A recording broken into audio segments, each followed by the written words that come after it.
La noche en que la tormenta descendió desde el oscuro cielo de Arizona, Elias Turner creyó que sería solo otra noche solitaria de viento y polvo en su rancho desgastado, de esas en las que el mundo se siente tan vacío que podría tragarse a un hombre entero, pero justo pasada la medianoche, cuando el trueno rompía el silencio como disparos en la distancia, vio dos figuras al borde de su tierra, dos jóvenes envueltas en mantas empapadas, inmóviles como si fueran parte de la tormenta misma, y algo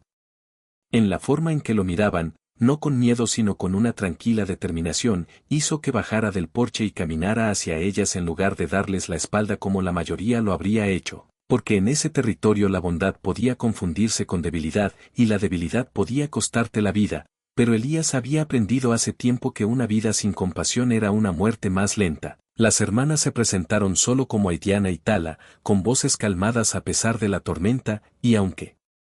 no llevaban armas ni ofrecieron más explicación que necesitar refugio por una noche, Elías sintió que había algo más detrás de su llegada, pero aún así asintió, las hizo pasar, encendió el fuego, les dio mantas secas y puso en la mesa la poca comida que le quedaba, porque incluso en una tierra gobernada por la desconfianza, el hambre y el frío eran enemigos que ningún hombre decente ignoraba. Mientras la tormenta rugía afuera, los tres se sentaron en silencio, el fuego proyectando sombras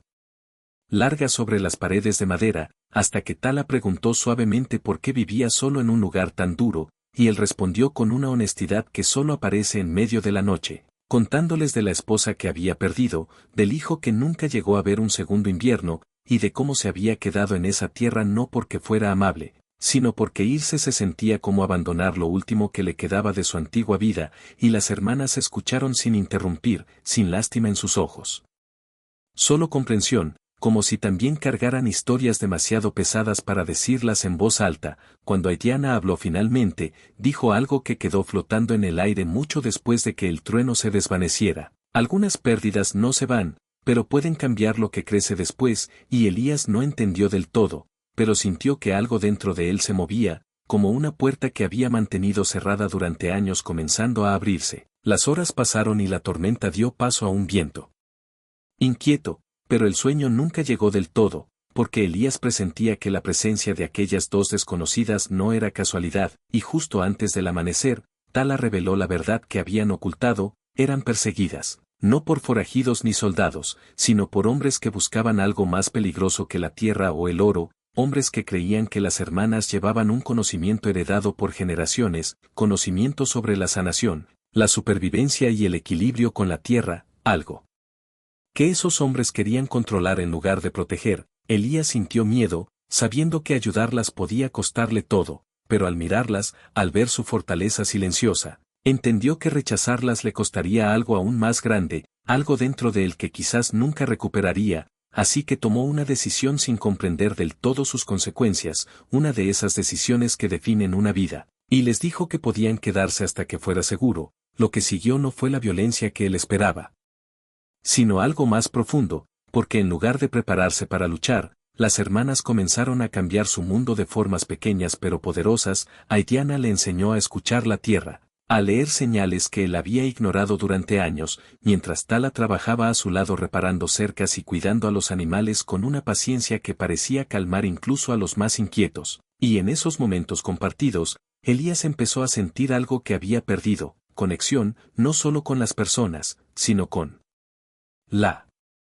vida misma. En la segunda noche, bajo un cielo lleno de estrellas, las hermanas hablaron más abiertamente sobre su camino, sobre los ancianos que les enseñaron que la verdadera fuerza no está en luchar, sino en proteger sin perder la humanidad, y Elías comprendió que el secreto que llevaban no era un objeto, sino una forma de ver el mundo, una forma de elegir la compasión incluso cuando el miedo era más fuerte. Al tercer día, los hombres que las buscaban llegaron al borde del rancho, levantando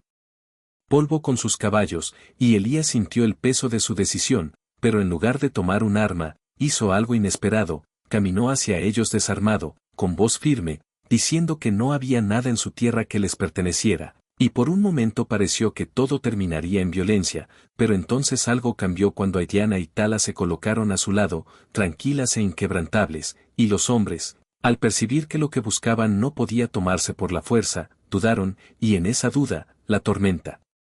finalmente terminó, no con lluvia, sino con entendimiento. Los hombres se fueron sin luchar, y aunque Elías sabía que podrían volver, también sabía que algo había cambiado en él, porque había elegido un camino diferente, uno guiado por la compasión en lugar del miedo. Cuando las hermanas se prepararon para irse a la mañana siguiente, con el sol iluminando las colinas, Elías sintió una tristeza inesperada, pero Eliana le dijo con una sonrisa que la marca que dejaban no era visible, sino algo que llevaría en cada decisión que tomara desde ese día, y Tala añadió que la bondad siempre encuentra la forma de regresar, y mientras ellas se alejaban hasta desaparecer en el horizonte, Elías entendió que en una sola noche, su vida había cambiado para siempre. Con los años, el rancho no se volvió más fácil, pero él sí cambió, enfrentando cada dificultad con una nueva mirada, recordando que incluso el acto más pequeño de humanidad puede transformar un destino, y aunque nunca volvió a ver a las hermanas, su presencia permaneció en cada elección que hizo, como un recordatorio de que las mayores transformaciones nacen en los momentos más silenciosos, cuando alguien decide abrir su puerta, compartir lo poco que tiene y creer, aunque sea por una noche, que la bondad puede cambiarlo.